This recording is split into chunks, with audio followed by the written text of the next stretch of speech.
Bonjour à toutes et tous, bienvenue sur Grandeur Nature. Pour les personnes qui ne sont pas habituées à cette chaîne, on parle ici de trek, de rando, de bivouac et de trucs et astuces.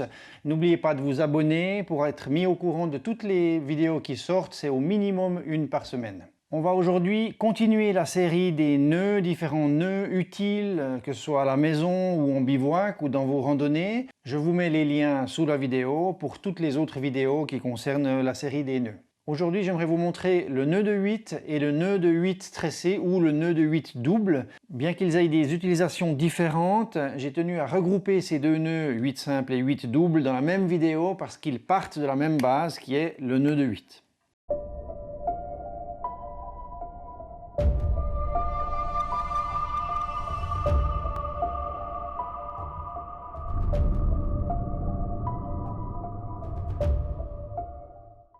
En tout premier lieu, en ce qui concerne le nœud de 8 simple, c'est un nœud d'arrêt. Donc c'est un nœud qu'on va utiliser en bout de corde, en bout de ligne, en bout de ficelle, en bout d'écoute dans la navigation. On a souvent été confronté dans notre vie à vouloir simplement faire un nœud de blocage en bout de ficelle pour qu'il vienne se bloquer, je sais pas, dans un œillet par exemple, ou x, y possibilités.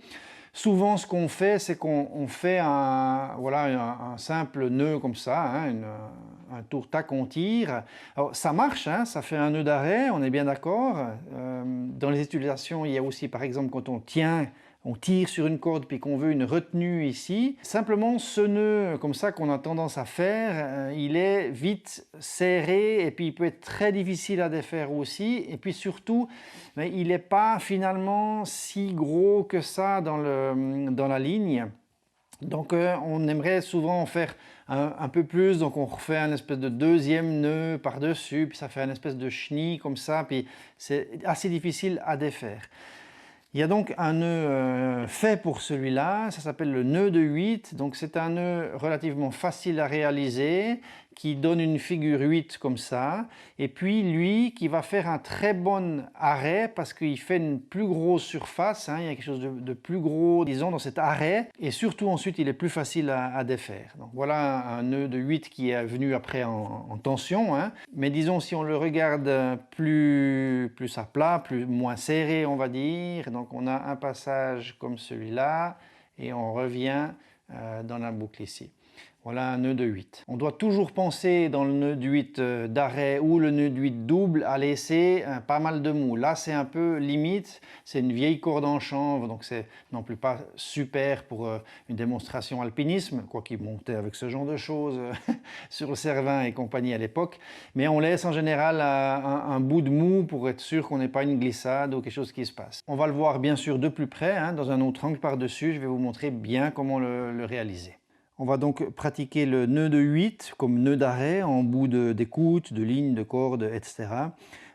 Comme je vous ai dit avant, on a souvent tendance à faire ce genre de petits nœuds simples, hein. On passe juste dedans et puis on fait ce genre-là. Donc c'est pas top ça, ni pour le défaire, ni pour la surface en fait d'arrêt.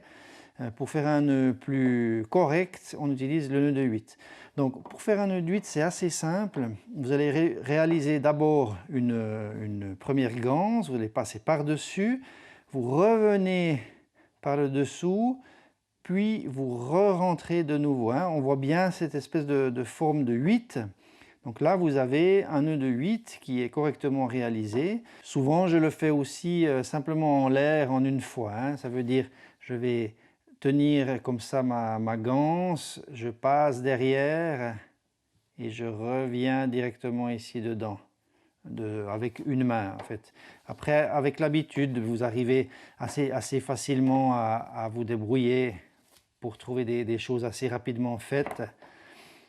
Chacun sa technique, hein, il y a différentes manières de le faire, mais disons moi j'aime bien comme ça. Hop, voilà. Vous pouvez le faire dans les deux sens. Soit vous allez passer comme ceci, puis derrière et revenir. Donc j'ai d'abord passé dans ce sens-là, mais si j'inverse, ça va être la même chose. Simplement je vais passer dessous, repasser derrière et rentrer dans la boucle qui était en plus en avant. Voilà le nœud de 8. On va maintenant passer au nœud de 8 double, au nœud de 8 tressé. C'est un excellent nœud, très sûr, et surtout qui diminue le moins la rupture de la corde. Comme je l'ai dit, c'est un nœud qui est utilisé sur les baudriers, pour les accroches de personnes dans la varap, l'escalade et compagnie, pour l'assurage des gens. Je tiens donc à préciser ici que dès le moment où on parle d'assurer quelqu'un, de se suspendre soi-même à une corde, c'est pas sur un tutoriel comme celui-là que vous devez vous baser pour aller ensuite vous suspendre et faire les guignols n'importe où. Aller dans des clubs, des associations de grimpe, d'alpinisme et des choses comme ça pour faire vos nœuds, apprendre à les faire encore en live avec la personne à côté et surtout les faire contrôler avant de vous suspendre. C'est vraiment important, c'est une histoire de sécurité et puis il ne faut pas juste se baser sur des tutos, etc. Ça peut nous apprendre et nous aider à faire un peu la pratique, à comprendre le nœud, disons, à commencer à le pratiquer, mais par rapport au nœud juste utilitaire, suspendre sa vie au bout d'une corde, il faut être absolument sûr que vous l'avez bien réalisé pour pas qu'il y ait d'ouverture, pas qu'il y ait de glisse de nœuds et compagnie. Donc faites gaffe à ça, merci. De nouveau, on cherche à créer une boucle fixe qu'on va pouvoir venir attraper sur le baudrier avec les mousquetons. Quand on est à la maison, en bout de corde comme ça, souvent quand on veut faire une boucle, on a tendance à faire ce genre de choses-là.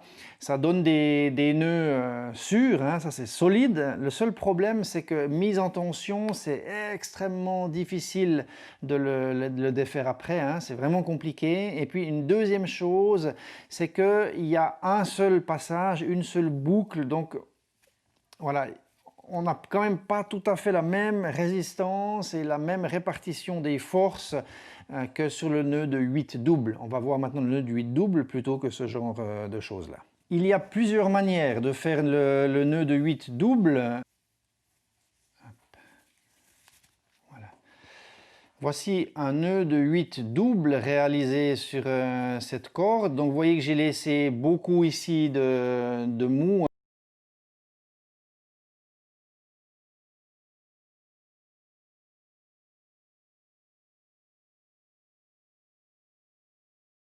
C'est un peu trop, mais disons, on dit au minimum 20 cm, hein, donc il faudrait être par là. Ensuite, ce qui est important ici, c'est de voir que le nœud est bien posé. Si vous voulez, tous les brins sont bien parallèles l'un à côté de l'autre. Et puis, on a une boucle ici qui est sûre. Et puis, c'est un nœud ensuite qu'on aura, disons, relativement de la facilité pour le défaire. Voilà donc un nœud très sûr pour pouvoir vous assurer en montagne et sur les baudriers. On va le voir maintenant depuis le dessus pour que vous puissiez mieux comprendre comment le réaliser. On va le faire, disons, avec cette corde en chanvre. Donc là, c'est en fait la même chose. Ça veut dire que vous allez faire le même truc. Vous allez passer par-dessus, puis ensuite vous allez revenir derrière pour rentrer dans la boucle qui avait été créée. C'est la même histoire. Par contre, il est important pour un beau nœud de 8 d'avoir les brins qui se suivent bien. Maintenant, je vais vous le montrer encore une fois, mais d'une manière différente. Je vais laisser beaucoup de mou ici, et puis je vais faire mon nœud de 8, mais plus en bas. Comme cela, on a vu, hein, on se souvient le nœud de 8 simple. Voilà. Là, j'ai mon nœud de 8 que je viens d'effectuer. Maintenant, imaginons qu'on va justement passer un mousqueton, une barre, quelque chose, disons, voilà, on va chercher à s'arrimer. Alors, je vais simplement passer ici. Et puis, on va refaire à l'envers le même parcours exactement. Donc là, on est en train de le tresser, si on veut. Donc, vous voyez, je reprends le même parcours. Et puis, je vais suivre, mais exactement, le même parcours que le brin. Donc je viens ici maintenant, voilà, et ensuite je tourne et je vais ressortir, voilà. Donc ça c'est le nœud de 8 tressé, il est important après de bien le former, et puis là vous avez votre assurage. C'est, disons, moi c'est comme ça que je l'ai appris.